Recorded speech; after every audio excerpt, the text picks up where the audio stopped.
Hey everybody, welcome back to Thingee's Tech Talk, where we talk about all things tech. I'm Jeff Bromley. And I'm Rob Barra. And today we're going to talk to you about phishing.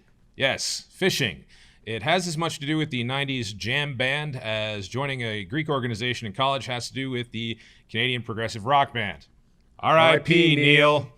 Anyway, phishing is the result of two things. One is you using the same username and password on every website. And the other thing is you accidentally logging into a page that looks like something you should be logging into and giving those credentials to a bad person. Okay.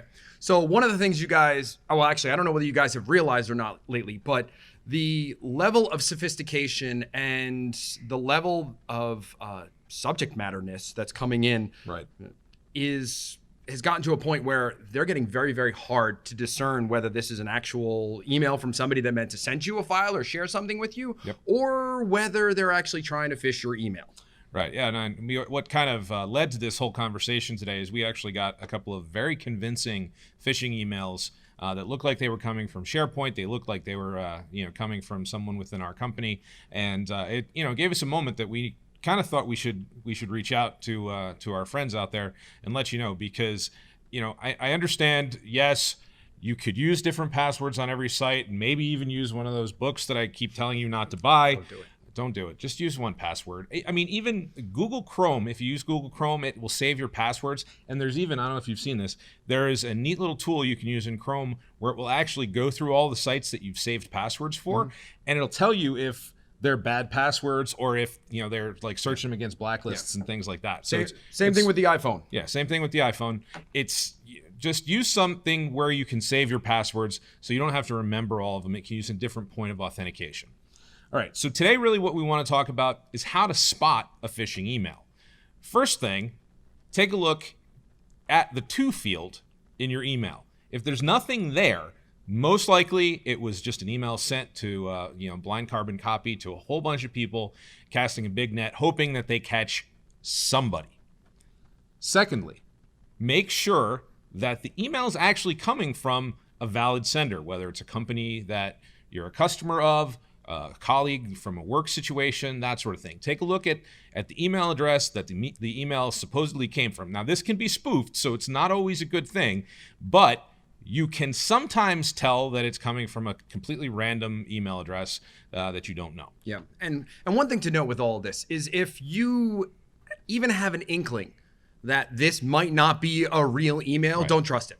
Don't click on it. Pick up the phone, call somebody, text message. If you get if I got an email from Jeff and I wasn't really sure if it came from Jeff, I wouldn't hesitate to call him, send him a text message, or send him an email and say, hey, dude, did you send this to me? Because that sometimes will get you past it. Yeah. You can't always trust that the emails coming from your friends or your coworkers are actually coming from your friends or coworkers. Yeah.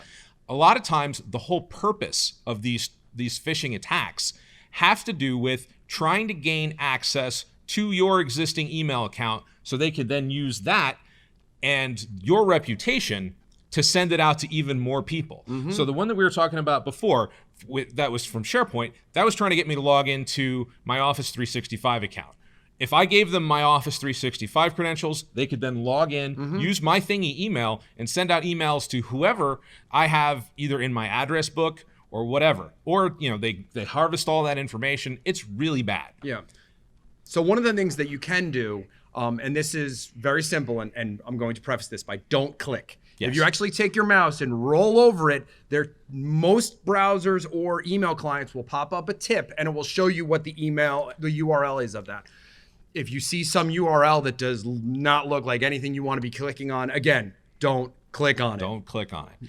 Sometimes, again, if you're on a desktop, some of the newer browsers will highlight or bold the actual domain that you're visiting to show that, because a lot of times people will create a fake domain with a real looking page. It's very easy to copy the real login page and make it look exactly right.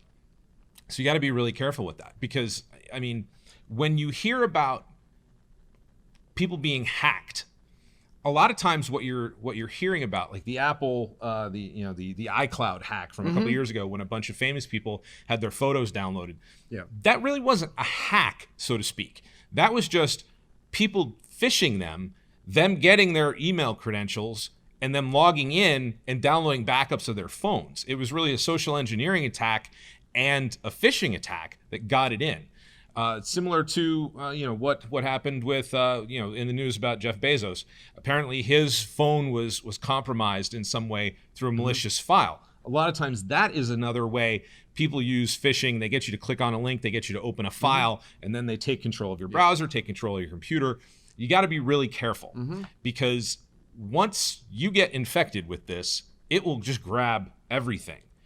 Anything that potentially is on your computer, anything that your contacts, your other email addresses, anything like that you have in your email program. If they get into your Google account, that's catastrophic. If they get into your Facebook account, that can be catastrophic.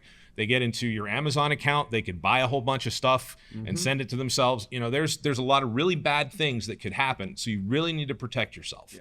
So in conclusion, we just wanted to make sure that everybody's going to have safe email and browsing habits. Yes. We're seeing this stuff and it's really popping up, and we want to make sure that you guys know and understand that the people that are trying to get access to your information, whether it be your Amazon account, your Google account, Facebook, LinkedIn, Microsoft, whatever those accounts are, they're making it look as believable as possible. Right. And they really want to get your information so they can get into your accounts. Get into your other accounts, get into, get at your credit cards, banking, and use you as a jumping off point to actually go after more people. So that's really the scary part. So just be careful. You don't want to be the person that infects all your friends. Absolutely. So for this episode of Tech Talk, I'm Jeff Bromley. And I'm Rob Barra. Thanks for watching.